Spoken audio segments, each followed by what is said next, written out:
కావలి నియోజకవర్గ మా ముస్లిం సోదరులందరికీ రంజాన్ మాస శుభాకాంక్షలు తెలియజేస్తున్నా. గత 29 రోజులుగా అల్లా మీద అభిమానంతో, ఖురాన్ మీద గౌరవంతో, ఖురాన్ పుట్టినటువంటి మాసాన్ని పురస్కరించుకుని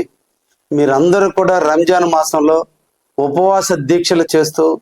కఠోరమైన సాధన చేస్తూ, అల్లా మీద ఎనలేని విశ్వాసాన్ని ప్రవర్తిస్తూ, రోజుకి 5 సార్లు నమాజ్ చేసుకుంటూ, వచ్చినటువంటి ప్రతి పేదవాడికి అన్నం పెడుతూ మీరు చేస్తున్నటువంటి ఈ రంజాన్ మాసం ఉపవాస దీక్షలు ముగిసి ఈ రోజుతో రంజాన్ మాసం పూర్తయినటువంటి రోజున అందరూ కూడా కావలి నియోజకవర్గంలో ఉన్నటువంటి మా ముస్లిం సోదరుల ఇంట సిరులు పండాలని, అందరూ కూడా ఆయురారోగ్యాలతో అష్ట ఐశ్వర్యాలతో తలతూగాలని, పిల్ల పాపలతో ప్రతి ఇంట ఆనంద వెల్లువిరవాలని, అందరూ కూడా రంజాన్ మాసం నాడు అల్లా ఎడల కృతజ్ఞతగా, అల్లా విశ్వాసానికి ప్రతీకగా ప్రతి ఒక్కరూ నడుచుకోవాలని మీరందరికీ కూడా రంజాన్ మాస శుభాకాంక్షలు తెలియజేస్తున్నా.